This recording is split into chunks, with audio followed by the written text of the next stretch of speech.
예, 안녕하세요. 이재명 당선자가 말하듯이 씨에씨에 하면은 중국과의 관계가 풀린다면 저부터도 매일 입에서 씨에씨에 하고 살겠습니다.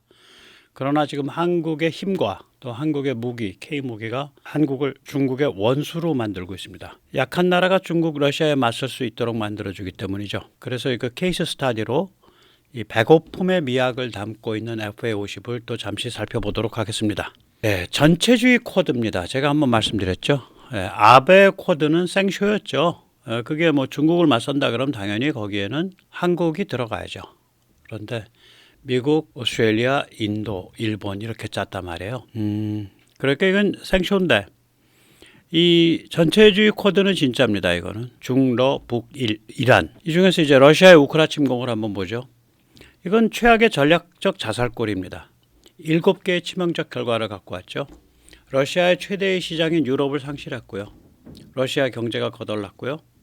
나토가 오히려 확장됐죠. 스웨덴, 핀란드. 그래서 발틱해가 나토 내해가 됨으로써 실제로는 발틱 함대가 이제 아무 쓸모가 없게 됐죠. 그 다음에 무기 산업이 폭망했습니다. 주문 기준으로 한국의 반의 반도 안 됩니다. 2022년, 2023년 기간 동안에 4위입니다. 한국, 그 다음에 프랑스, 그 다음에 러시아일 겁니다. 영향권이 축소했죠.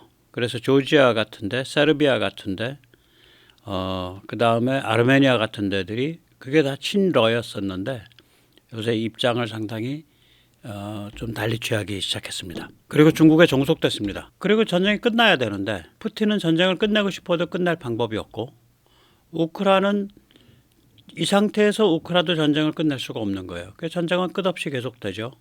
그래서 멍이 점점 더 깊게 듭니다. 골병이 들어가는 중입니다. 이 전체주의 코드의 일종의 코미디인데 하나씩 보죠. 이란이요. 이번 14일 날 새벽 2시죠. 그러니까 토요일 날 현지 시간으로 우리로는 이제 일요일 날 아침 한 10시 뭐 이 정도 되죠. 천지 사방에 72시간 전에 예고를 했습니다. 미국, 터키, 스위스, 카타르에 예고했다 그래요.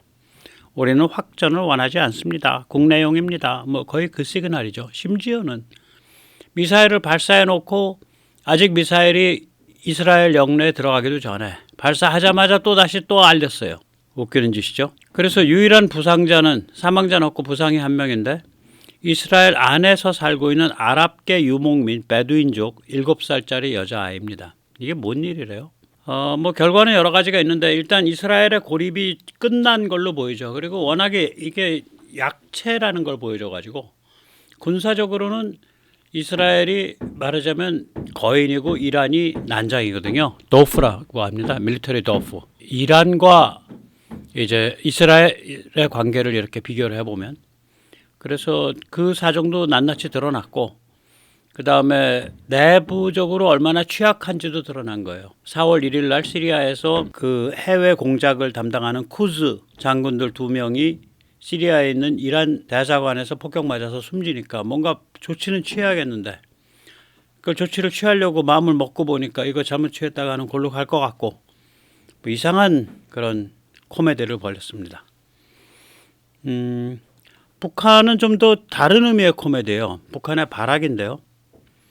지난 3일 탄도미사일 앞에 여기서 사진에도 보듯이 뾰족한 꽃갈을 씌웠죠. 이 꽃갈이 이제 극초음속 활강체라고 주장하는 꽃갈입니다. 그렇게 해놓고서 극초음속 미사일이라고 했는데 뭐 신장관이 드디어 고백을 했네요. 활강체 분리돼서 제대로 활공하지 못했습니다. 원뿔형이었는데 4월 달에는 소위 활공형, 날개가 있는 활공형으로 바뀌었습니다. 일부 기술적 진전이 있는 것으로 평가를 하는데 비행 궤적을 한미연합으로 정밀히 분석한 결과 마지막 극초음속 환경에서 마지막 활공 비행은 성공적이지 못한 것으로 일단 평가를 하고 있습니다. 그래서 아직까지 미완의 단계인데 그러니까 이게 이제 활공체 하나 제대로 만든다는 게 결코 쉬운 일이 아니거든요. 저게. 내열성도 있고 조종성의 문제도 있고 해서 그런데 뭐 그냥 일단 꽃갈 하나 씌워놓고 모양이 비슷하니까 우리 극초음속이야. 우리 극초음속 활공체야. 참 이게 뭐 하는 짓인지. 예. 그런데 이제 문제는 두목이 중국이죠. 예. 러시아 무역의 절반 이상을 차지하고 있는 게 아마 중국일 겁니다. 러시아가 이 통계를 요새 국가별 통계 발표 안 하거든요. 절반 이상이 되든지 절반 가까이 될 겁니다. 러시아 무역에. 그다음에 이란 석유의 90%를 수입하는 나라 역시 중국입니다. 그리고 북한을 먹여 살리면서 북한의 핵과 미사일 기술을 제공을 하고 그 부품을 지원하는 나라 그것 역시 중국입니다. 그러니까 결국 앞에서 본 그 러시아의 그 자살골, 이란의 생쇼, 북한의 우스꽝스러운 그 극초음속 미사일 이런 그 실패한 전체주의 국가를 디글디글 모아가지고 전체주의 코드를 형성하고 그것에 두목 노릇을 하면서 세계 질서를 뒤바꾸려고 하는 뭐 이제 그런 상황이죠. 두목이 중국이죠. 자, 이런 중국이 제일 이제 껄끄럽게 여기는 그런 상황 중에 하나가 한국이 5만 군데다가 이제 무기를 팔고 다니는 거거든요. 그래서 그 사정을 좀 살펴보기 전에 먼저 세뇌 탈출 자유구독에 부탁 말씀 올립니다. 아시다시피 세뇌 탈출은 광고가 잘 붙지 않습니다. 붙더라도 천천히 붙는 경향이 있습니다. 도와주시면 보다 좋은 컨텐츠로 찾아뵙는데 커다란 힘이 되겠습니다. 감사합니다. 이 K무기의 이제 쓰임새는 뭐냐면 중국이 이끄는 전체주의 코드에 대해서 맞설 수 있는 수단입니다. 그러니까 예를 들어서 유럽의 무기를 파는 게 중국과 무슨 상관이 있습니다. 중국은 세계 질서를 지금 들이받으려고 하고 있기 때문에 이 전체주의 코드를 이끌고 나가야 돼요.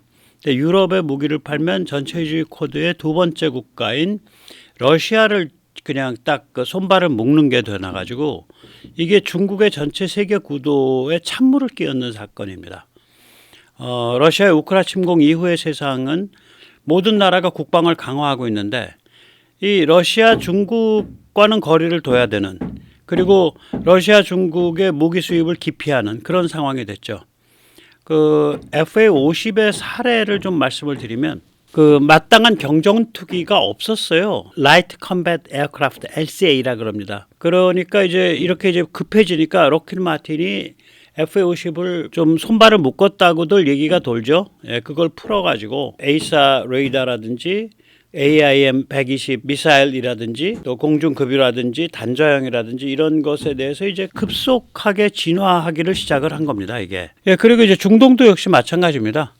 예, 이란 및 그 꼬붕들에 대한 억제력을 제공을 해주고 있는 거거든요. 온건 아랍 국가들한테. 이거가 이제 중국의 영향력 확대에 저항할 수 있도록 만들어주는 거죠. 중국이 이제 중동에 대해 갖고 있는 레버리지가 두 개입니다.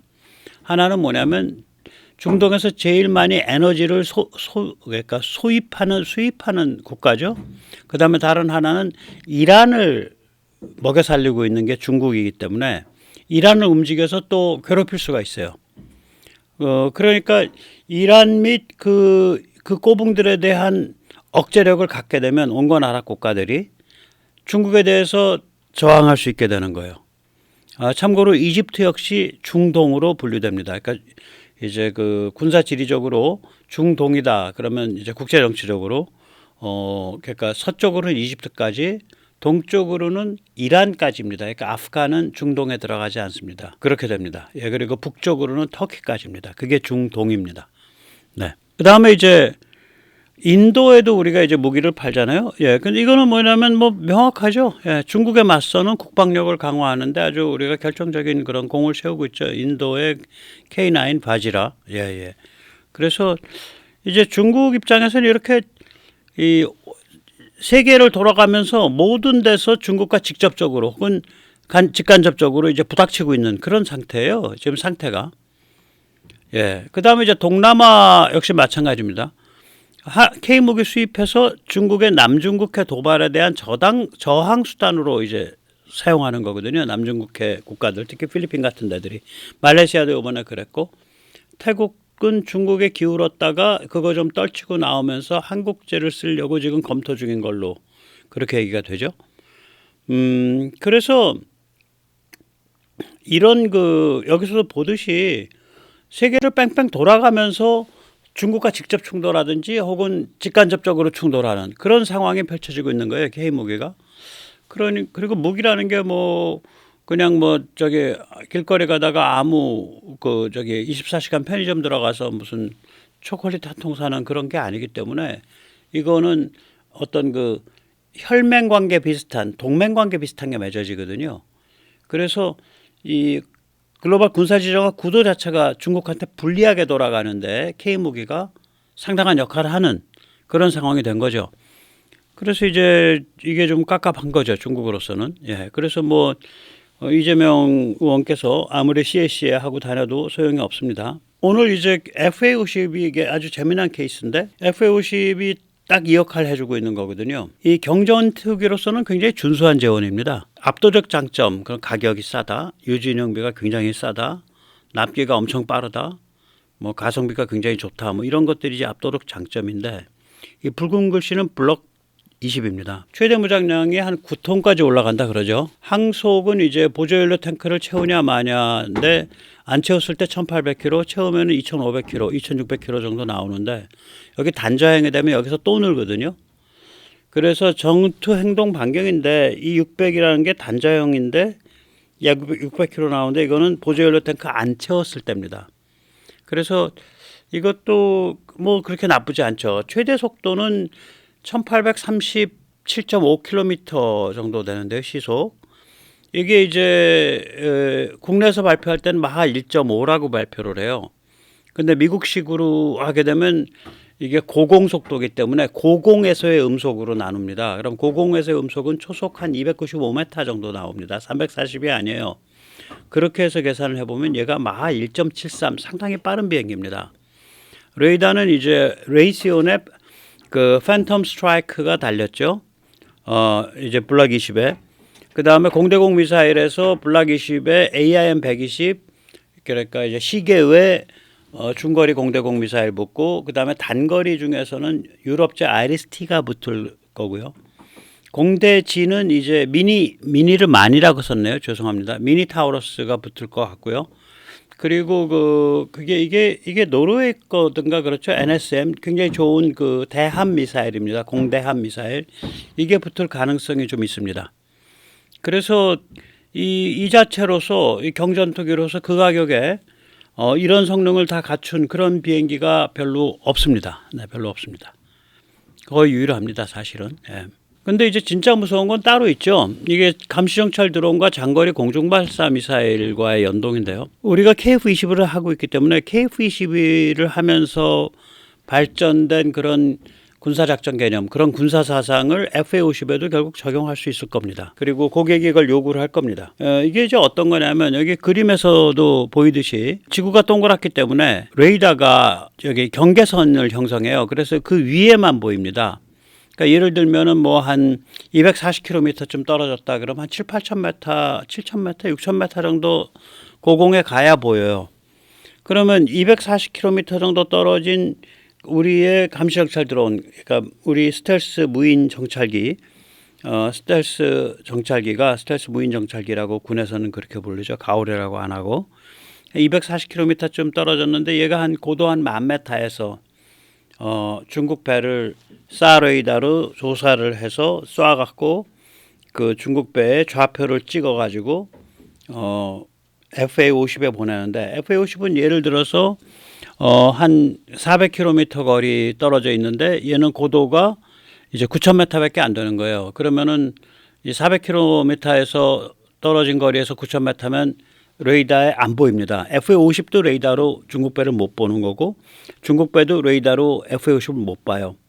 그러면 이제 이 가오리에서 찍어준 좌표로 FA-50에서 장거리 대함 미사일, 공대함 미사일을 쏘는 거죠.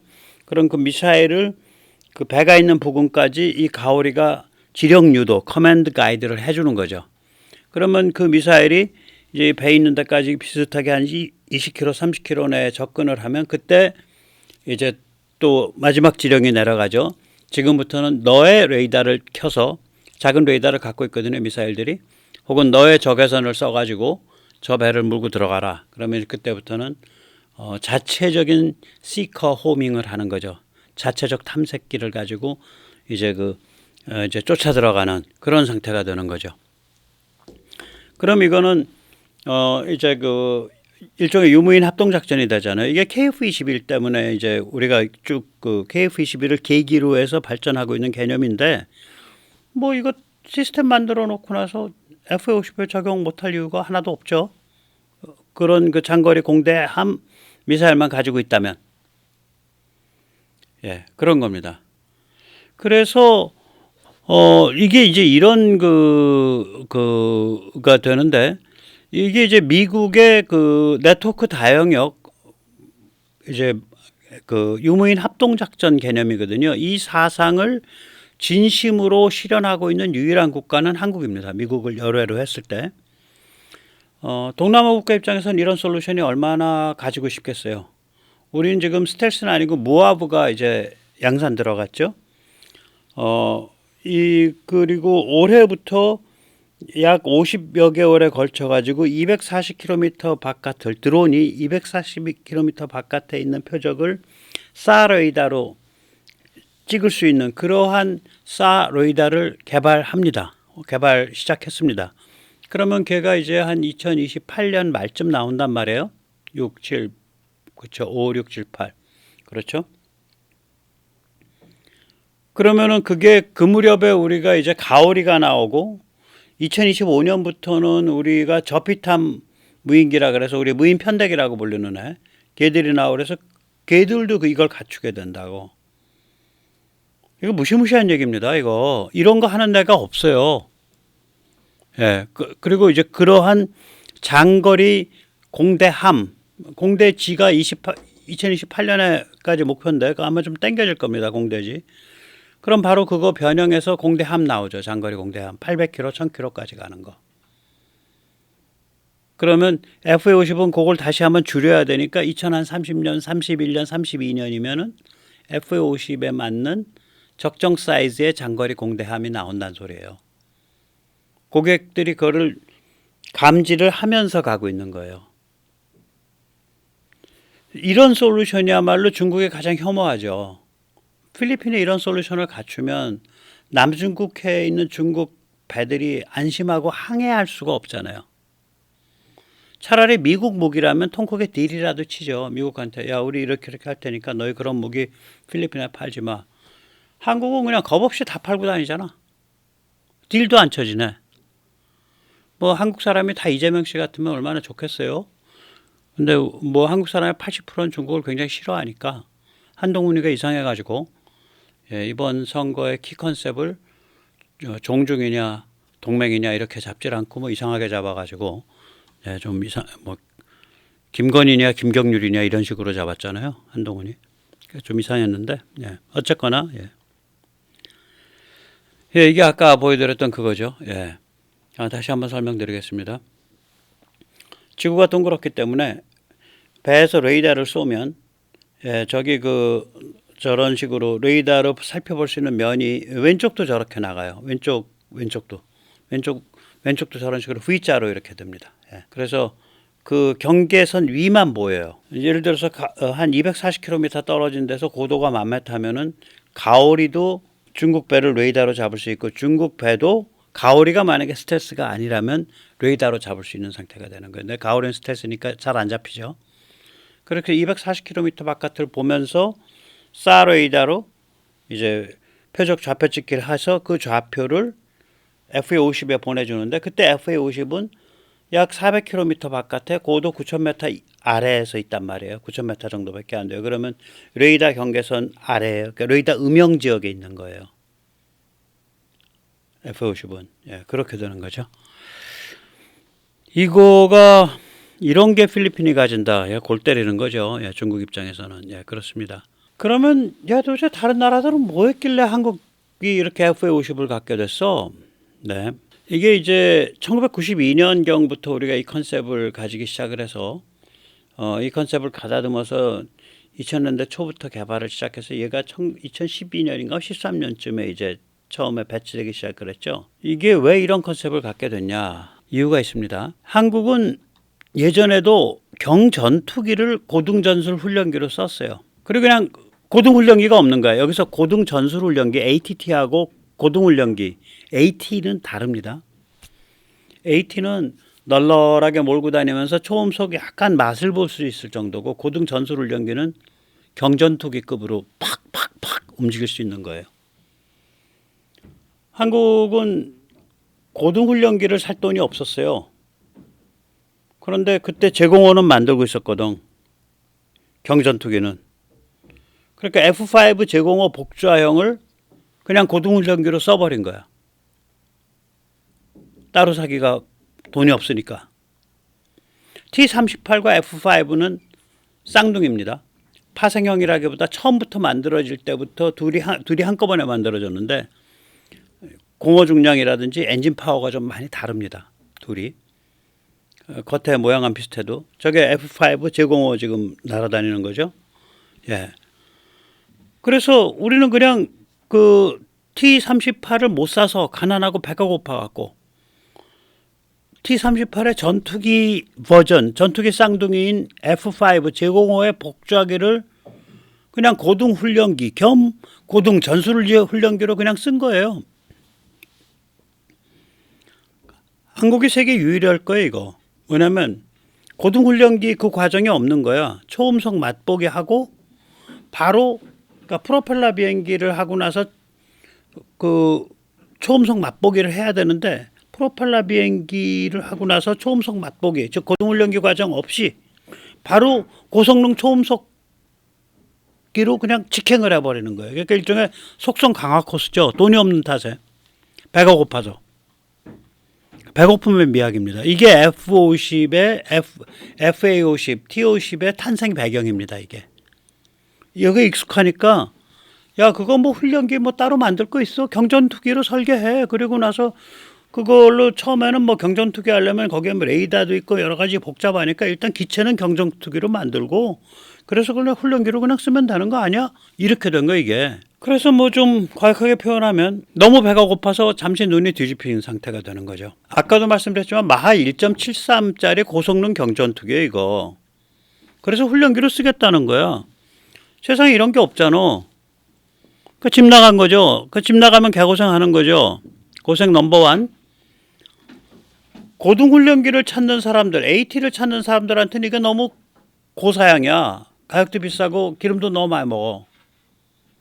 고등훈련기들은요. 초음속 맛보기 하는 것들은 몸무게가 얘의 절반 정도 됩니다. 기름도 절반밖에 안 떼죠. 그래서 고등훈련기 시장에는 우리는 못 들어가요. 미 공군이 고등훈련기를 내놨기 때문에 우리 T-50이 거기 못 들어가는 거예요. 그 다음에 경전투기를 찾는 사람한테는 무장이 너무 빈약해. 야, 그 무슨 뭐 레이더도 뭐 이스라엘지 기계식이고 뭐 거기 뭐 무장 별거 없고 말이야. 그럼 뭐 중거리 공대공도 없고 단거리 공대공 하나 딸랑 붙어 있고 뭐 대지 공대지 공대함도 좀 빈약하고 뭐 어째 좀 그래. 이렇게 되는 거죠. 그 다음에 고등 전술훈련기를 운영할 만한 나라들은 T-50을 가지고 운영하는 게 아니라 F-16을 갖고 해요. 일본 같으면 F-16의 일본판인 F-2를 가지고 해요. 그러니까 고등훈련기도 못 들어가. 경전투기 시장도 잘 못 들어가. 고등 전술훈련기 시장도 잘 못 들어가. 그 시장은 F-16이 차지하고 있으니까. 이런 거 이게 그러니까 이게 여기도 안 맞고 저기도 안 맞고 그런데 여기서 보면 이제 고등훈련기와 경전투기를 겸하는 비행기들인데 이게 어느 시절에 겸한 거냐. 호랑이 담배 먹던 시절에 라떼는 시절에 T-38 지금 미국에 쓰고 있는 네, 버전은 좀 다르지만 고등훈련기 1964년에 나온 거예요 이거. 그게 그것의 전투기 쪽의 형제가 F5죠. 그러니까 60년 된 거예요. 60년. 환갑이죠. 환갑. 호크. 여기는 뭐 이제 한 쉬운쯤 된 거죠. 1976년 버전이에요. 이 얘기가 조금 이따 다시 반복됩니다. 이 숫자 기억해 두세요. 이게 서방을 대표하는 두 개의 고등훈련기거든요. T-38과 호크. 이게 하나는 50년, 하나는 60년 된 거예요. 휴전한 시점이. 그러니까 60년, 50년 전에는 고등훈련기와 경전투기가 겸할 수 있었어요. 근데 고등 전술훈련기 딱 들어가면 이미 전투기들은 뭐 엄청 앞에 뭐 F-15, F-16 해서 뭐 플라이 바이 와이어, 디지털식 제어 뭐 이렇게 다 가 있기 때문에 이걸로 안 되는 거지. 그러니까 이거는 F-16 썩음썩음한 걸 갖다 그냥 써버리는 거예요. 그런데 이 조직이 커요. 이 교육훈련 사령부라고, 이게 사령부급이에요. 미국은 AETC라 그러는데 다 선후배들이고 다 제자들이고 이렇잖아, 파일럿들이. 그러니까 그 뭐라 그럴까, 그러니까 고등훈련기를 둬서 초음속을 맛보기로 좀 오랫동안 교육하는 이러한 교육 사상을 바꿀 수가 없는 거예요. 거기는 우리처럼 프로펠러 돌아가는 거 하다가 바로 그 고사양 초음속기로 못 넘어가는 거야. 그래서 이런 식으로 계속 유지되고 있는 거예요. 이게 이런 거예요. 고등훈련기, 그다음 고등전술훈련기. 근데 고등훈련기에서 파생된 경전투기는 언제 버전이야? 60년 전, 50년 전 버전이에요. 그러니까 경전투기가 없다는 소리지. 지금은. 그런 상태로 유지되어 온 거예요, 이게. 그런데 왜 그럼 경전투기가 마지막 나온 게 뭐 1976년 호크가 마지막이야? 좀 쓸만한 경전투기가? 반세기 동안 방치된 이유가 있어요. 근데 그 이유가 사라진 거예요. 2010년경에. 그러니까 경전투기는요, 1970년대 이래 신기종 개발 없이 반세기째 방치된 카테고리예요. 저는 이걸 누구도 설명을 안 해주는데 제가 추정하는 이유는 뭐냐면 1980년대가 되면 이제 디지털 제어구동, 플라이 바이 와이어가 되거든요. 그리고 항공 전자 장비들이 이제 늘기 시작해요. 그러니까 그 전에는 저게 안 됐었어요. 공대지가 안 됐어요. 레이더로 지표를 때렸을 때 그 지표에서 레이더파 반사를 해석을 못했어요. 레이더를 해석할 방법이 없어요. 컴퓨터가 후지고 그래서 칩이 후져서. 그러면 도플러인가 뭔가 이런 거 다 계산하고 그래야 되는데 그거가 되기 시작했어요. 공대지가 되고 플라이 바이 와이어가 되고 이러면서 그냥 1970년대 말 80년대 이때 그냥 비행기가 확 개비를 한 거예요. 개비를 하는데 그 당시에 항공 전자장비 및 디지털 제어구동이 무거울 거 아니에요. 예를 들어서 옛날 공구, 전동 공구, 뭐 핸드소, 옛날 전동 공구 무슨 뭐 드릴 이런 거 요새 누가 써? 요새는 다 가볍잖아. 그런 전동 드릴 이런 것도. 그러니까 중량이 많이 나갔죠. 그런 것들이. 그리고 소모 전력이 크죠. 중량이 많이 나가고 소모 전력이 크니까 경공격기를 쓸 수가 없는 거라 일단 덩치가 좀 돼야 돼, 등바리가. 그래야 전기도 뽑아 쓰고 뭐 좀 듬직한 무슨 전자장치도 붙이고. 그 전에 전자장비 얼마나 무거웠어요. 굉장히 무겁죠. 등바리가 안 되면 그걸 못 붙이니까. 그래서 한 50년 동안 정확히 표현하면은 FA-50이나 그리펜도 왔다 갔다 하는 애예요. FA-50이 최초라고 사실 봐야 되는데 그 정도가 나올 때까지 경전투기라는 카테고리가 입지가 굉장히 약화됐던 거예요. 이 T-50, FA-50은요, 신세대 디지털 제어구동 이런 것들을 사용한 이런 새로운 기술을 처음부터 사용하기 시작한 최초의 경전투기라고 저는 생각해요. 그리펜도 여기랑 이거 비슷한데 경전투기보다 좀 무겁죠. 얘는 한 2톤 무거우니까 T-50보다. 그게 문제가 아니라 얘는 1980년대에 상세 설계 들어가서 제작하기 시작해서 1990년대에 등장한 애예요. 그러니까 얘는 그때는 아직 전자나 항전 장비 이런 것들이 전력 소모 이런 것들이 작아지기 전이야. 그러니까 그리펜이 그래서 돈이 많이 들었다고 봐요. 그 세대 이 전자 쪽이나 이런 거 세대가 너무 그냥 과격한 변화를 해가지고 그리펜이 아마 계속해서 손보면서 버전업을 했을 거예요. 우리가 이것만 생각해 보면 알죠. 제가 1990년대 중반에 본 모바일 폰은 왼쪽 그림입니다. 벽돌짝만 해요, 진짜로. 벽돌짝만 해요, 저거 이만해요. 그런데 2009년에 나온 저 아이폰 첫 세대, 저게 2009년이거든요. 2009년 저게 6월에 나온 겁니다. 오른쪽에 있는 게. 손바닥 안에 들어오잖아. 그러니까 그 불과 한 15년 사이에 저렇게 바뀐 거야. 저거를 고스란히 본따서 전투기 쪽으로 옮겨보세요. 항전 장비가 얼마나 가벼워질 수 있냐. 전력 소모가 얼마나 줄어들 수 있냐. 이러면서 완전히 제너레이션이 바뀌는 시기야. 그 제너레이션이 바뀐다는 걸 전제로 해서 처음부터 그걸 전제로 해서 설계된 최초의 경전투기가 FA-50입니다. 저 벽돌장에서부터 아이폰까지의 변화를 담고 있는 비행기예요. 제가 그리펜은 벽돌장이 나오기 전부터 벽돌장 전에 삐삐 때부터 개발하기 시작을 해서 벽돌장 나오니까 놀래가지고 그거 따라가다가 계속해서 따라가서 허겁지겁 보내고 쟤는. 그러니까 시대를 잘못하고 나네지 그리펜은. 너무 일찍 튀어나와가지고 아직 어떤 식으로 갈지 모를 때요 기술이. PC가 일반화된 게 80년대 말부터 일반화되기 시작하니까. 일본이 반도체가 맛이 간 게 미국이 조져가지고 맛이 간 게 아니라 일본은 서버용 반도체가 반도체의 미래라고 생각을 했어요. 근데 실제로 벌어진 건 PC와 PC보다 좀 큰 워크스테이션용 반도체가 반도체의 대세가 된 거예요. 그래서 일본이 타이밍을 놓친 거예요. 그러고 나서 주저앉았다고요. 그럼 뭐 미국이 물먹여서 뭐 골로 갔다 이건 아닙니다. 저는 그렇게 생각 안 해요. 예. 그럼 미국은 무슨 짓을 했냐? 80년대에 미국이 희한한 엔진도 똑같아요. F404 우리 저 FA50에 쓰는 거. 그거를 만들어서 R&D용으로 썼어요. 그런데 FA50과 같은 로우급 마당쇠는 안 만들었어요. 연구 목적만 했어요. 이게 후퇴액입니다. 후퇴액이라는 건 비행기 뻗은 방향이 좀 거꾸로 돼 있죠. 보시면 아세요. 이게 X29라는 건데, 예, 비행기 날개가 좀 이상하게 앞으로 뻗어 있잖아요. 저걸 후퇴액이라 그래요. 전진익이라 그러는 거, 전진익.